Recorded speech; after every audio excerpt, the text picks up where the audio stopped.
Welcome back to Teach a Man to Fish channel. For you, today we're going to be doing a reverse sear on a gas grill with ribeye steaks. Let's go ahead and get started.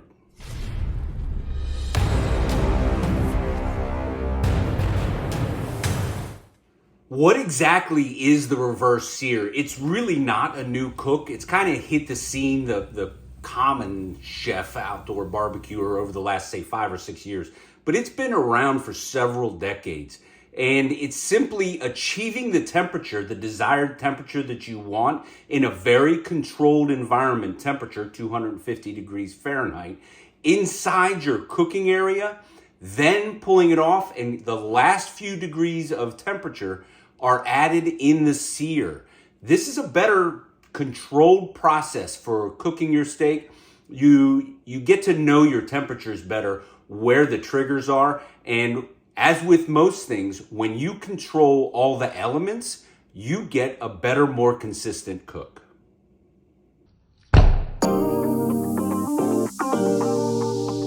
you ever wondered what type of meat you should select when you have all of those ribeyes laid out inside the case? What are the characteristics that you're looking for that will give you the most tender cuts? Once upon a time, I was one of those meat buyers that would look for that giant eye in the middle of the ribeye. You actually want to look for that cut that has both the cap, the tail, and the ribeye is a bit smaller and kind of balanced across all three. That'll actually get you a more tender cut and better marbling. If you've got a local butcher that you have access to, they'll cut you off of that big slab of meat that crosses the center of the back of the steer. They'll cut you whatever thickness you want out of that, but don't think if you're in one of those big box chain stores that those butchers in the back, they want to cut some meat for you too. Don't be afraid to ask for the thickness that you want. For this video, we actually went into the butcher and asked him to split in half a full roast that's made up of all prime rib, and not prime rib, ribeye.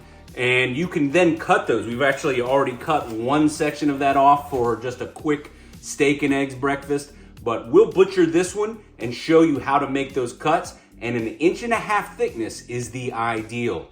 2, and you're starting to get more complicated over 2 inches. I do want to emphasize that consistency matters. If that steak is uneven, thin in spots, thick in other spots, maybe even across all of them, different sizes, it makes it prone to error or inconsistent cooks and results.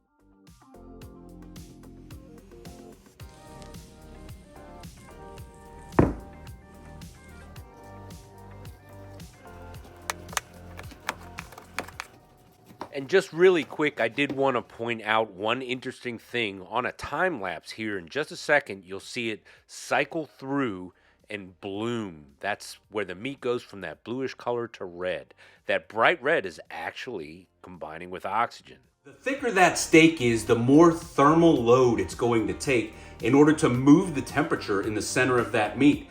As you load the heat into that cut of meat, you've got to think that it continues to distribute itself towards the center. And if you've put more thermal load into a larger, thicker cut of meat, your cook time actually goes on longer because there's a more thermal load in it. The thinner it is, the quicker the after cook or the coast down stops. So take that into consideration, whether or not you're going up, if you want to achieve a medium rare, if you're going up to 115 degrees in the center, and then the exterior will coast down with a larger cut, more thermal load in it, versus a thinner cut.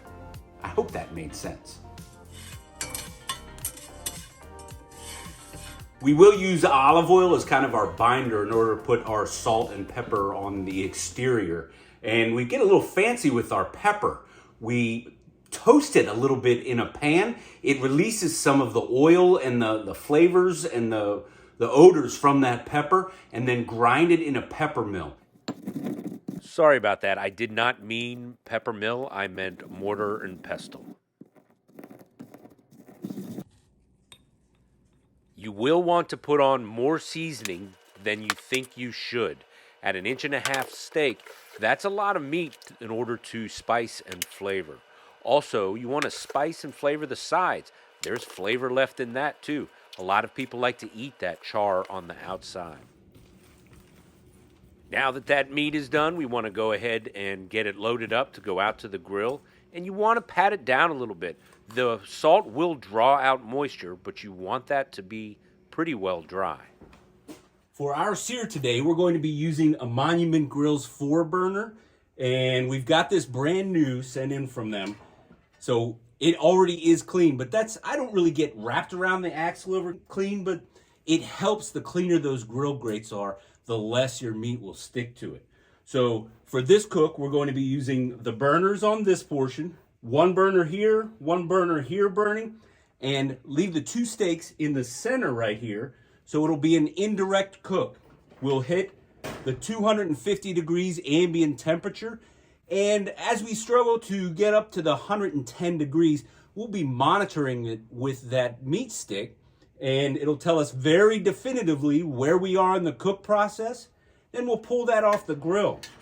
At the same time, over on the side burner here, we'll get that butter, garlic, rosemary toasting in this portion.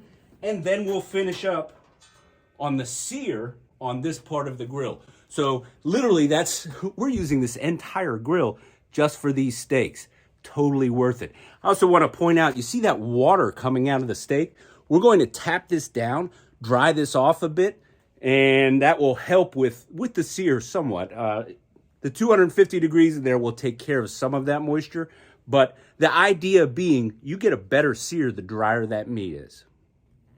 We'll go ahead and get the meat stick set up, pointed all the way into the center. I did want to say thank you to X-Apron for the apron that they sent over to us. It's a pretty nice setup.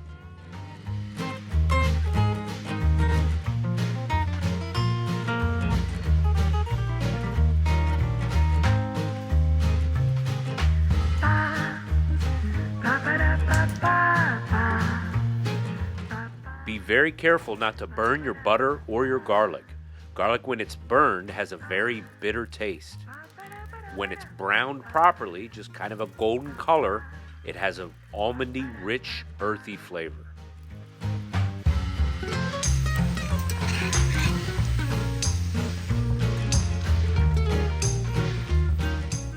Even though that heating is indirect at 250 degrees Fahrenheit, you'll want to flip it at least once, maybe even twice, because there still will be parts where you need to level out how the meat is being cooked.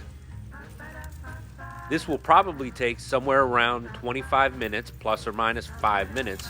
And right when you're finishing up, the last 5 minutes or so, go ahead and heat up your sear station. Or if you're doing it on the main grill, you just need to be ready to set those burners on high to get it very, very hot.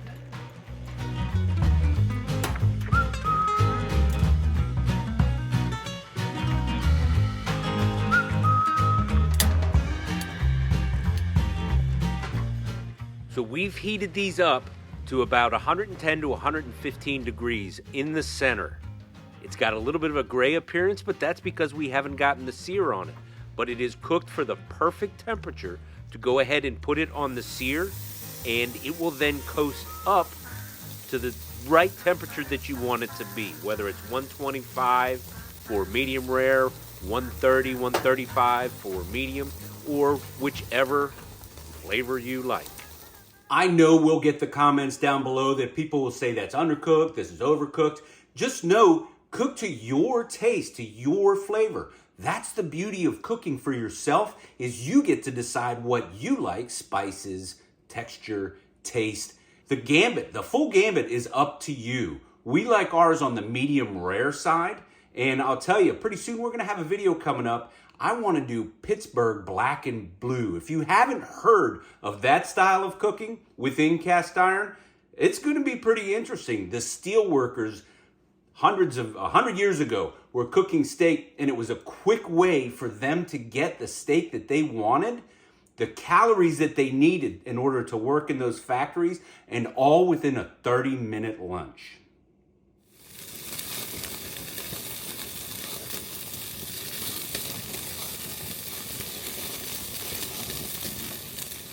only about 30 seconds, and then you do about another 90-degree turn, so you get the crosshatch marks, and again, another 30 seconds.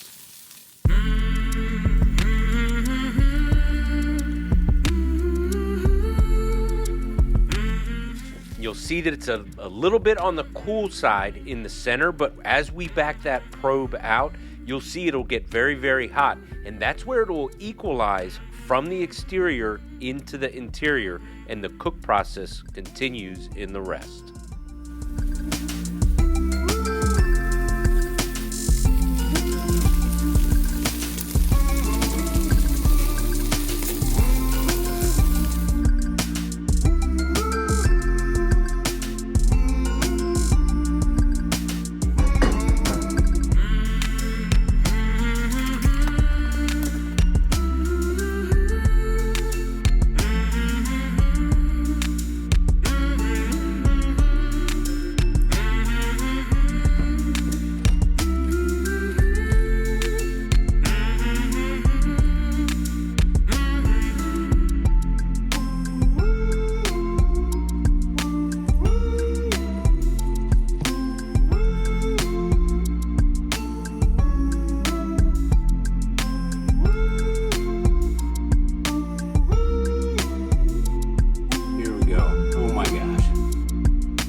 That is an amazing cut of meat.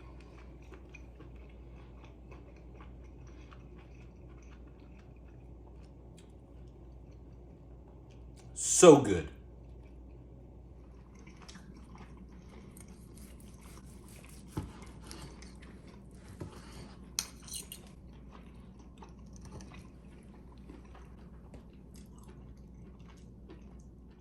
So YouTube says that this video is perfect for your viewing habits. This is my latest upload, and over here is a playlist you might just enjoy. I hope you liked it. If you did, please click like, subscribe, share, and come on back for more.